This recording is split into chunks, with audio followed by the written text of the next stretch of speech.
2025년 10월 31일 비트코인 시황 브리핑 하도록 하겠습니다. 지난 24시간, 그러니까 30일 오전 0시부터 24시간 동안 오전에 그 112K 정도 수준에서 출발을 했습니다.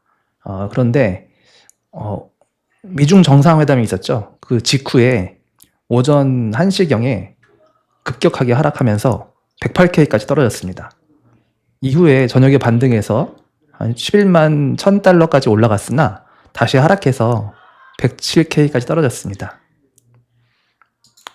거래량은 약 100조 원, 그러니까 한 74억 5천만 달러 정도 규모인데 그 정도 수준에서 거래가 있었고 전날 대비해선 소폭 증가한 수준입니다. 그러니까 이제 하락세 속에서도 매도 압력이 강했다는 것을 시사합니다. 청산 규모가 꽤 있습니다. 한 5억 9천만 달러 정도 포지션이 청산됐는데 물론 대부분 롱 포지션이 중심으로 청산이 됐겠죠. 이게 지금 계속되는 하락에 영향을 주고 있는 것으로 보입니다.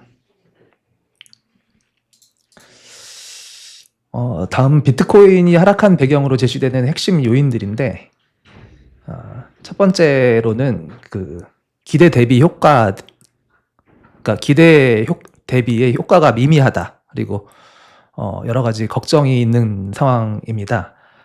시장은 금리 인하 자체를 기대했지만 인하 이후에 어제 연준에서 더 완화적으로 가지 않을 수 있다라는 메시지를 주면서 기대가 꺾였는데 예를 들어서 어제 그 인하가 완전한 경기 부양 신호가 아니라 리스크 관리 차원의 인하라는 듯이 이야기를 했죠. 이런 맥락에서 금리 인하가 금리 인하에도 시장은 더 많은 완화가 있다면, 더 많은 완화가 없다면 자산 가격을 지지하기가 어렵겠다라고 판단하면서 위험 자산에 대해서 회피하는 성향이 커졌다고 볼 수 있습니다. 두 번째도 같은 맥락인데 그 유동성 확대에 대한 기대가 좀 약화되고 있는 것이 아닌가 하는 겁니다. 통상적으로 금리 인하를 하면 이제 차입 비용이 감소되잖아요.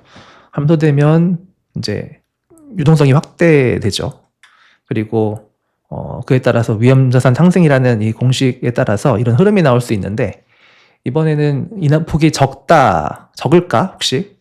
아니면 인하 이후에 12월을 비롯해서 추가 인하 가능성이 낮지 않을까 하는 그 메시지가 부각되면서 기대감이 줄었습니다. 이 암호화폐 같은 경우에는 아직은, 그러니까 변동성이 큰 자산이잖아요. 비트코인 같은 경우 유동성 기대가 꺾일 때 좀 민감하게 반응하는 자산이라고 아직은 볼 수 있습니다. 세 번째는 이제 지금 현재 불확실성이 좀 다시 증가되고 있죠. 연준의 코멘트가 좀 불확실성을 키운 것이 아닌가.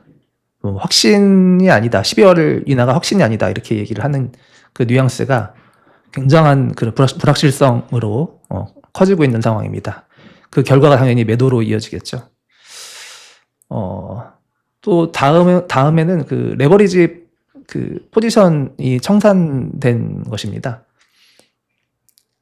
금리 인하 기대감이 있었는데 그게 현재 가격에 미리 선반영된 상태였다. 그러다가 그 인하 이후에 기대보다 약했기 때문에 레버리지 포지션이 축소됐다라는 의견이 있습니다. 이 시장 특성상 레버리지 청산이 가격 변동을 키울 수 있죠. 그래서 얼마 전에도 그랬고 하락이 가속화되는 그런 결과를 볼 수가 있습니다. 단순히 금리 인하 이퀄 위험자산 상승이라는 그 공식이 작동하지 않고 있죠.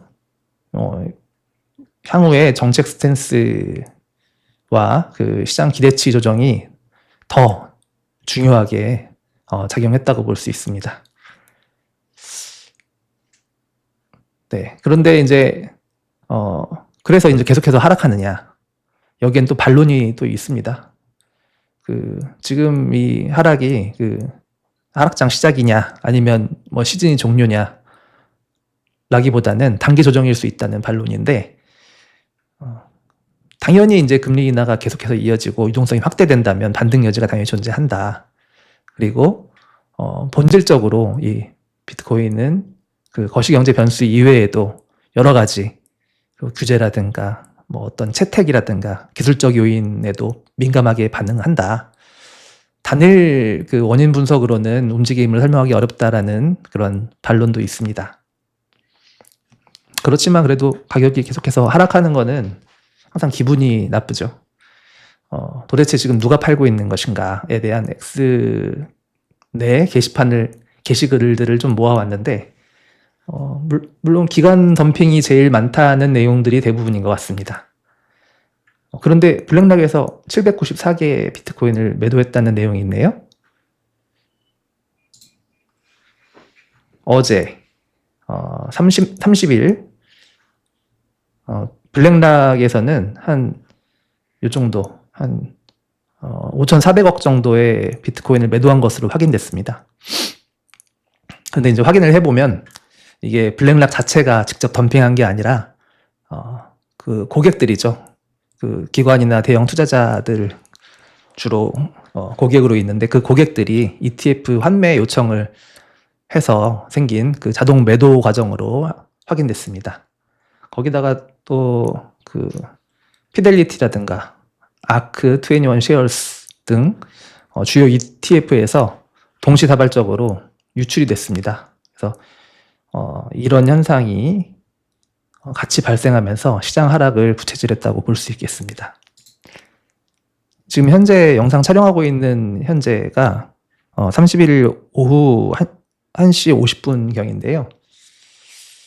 지금 다시 109K 넘어서 110K 수준까지 회복한 상황입니다. 블랙락에서 대규모 매도했다 하는 게 단기적으로 리스크 회피와 ETF 운영 메커니즘일 뿐이었잖아요. 네, 장기적으로 그동안에 유입된 금액은 누적해서 본다면 57조 원이 넘습니다. 뭐 일시적으로 기관발 유출이 있을 수는 있지만, 기관 유입 시점으로부터 큰 흐름으로 볼 때 자금 유입은 계속해서 장기적으로 계속해서 이루어질 것이라고 볼 수 있습니다. 물론 단기적으로는 유동성 확대 이전에 위험자산 선호 분위기가 계속해서 유지되어야, 그리고 또는 통화정책이 완화적이거나 시장이 더 리스크를 감소하는 분위기로 갈 때 개인 및 기관 투자자들이 유입이 되겠죠. 그래야 상승이 이루어지는데, 지금 시장이 이렇게 좋지 않은 이유 중 가장 큰 이유는 금리 인하가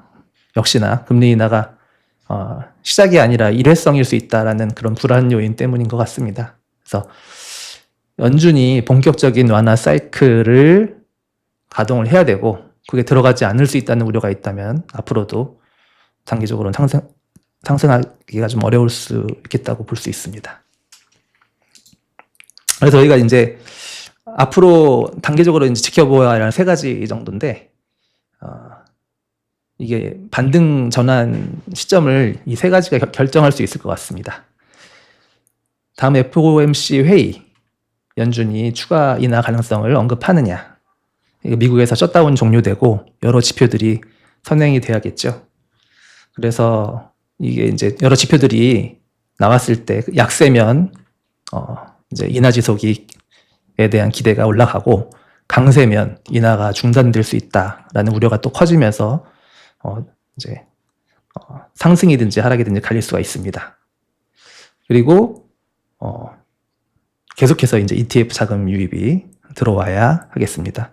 어느 정도의 상승 분위기가 계속해서 이어지면 그제서야 이제 개인 투자자들이 들어올 것 같습니다. 그때까지는 요 3가지 관전 포인트를 유념해서 지켜보시면 될 것 같습니다. 네, 감사합니다.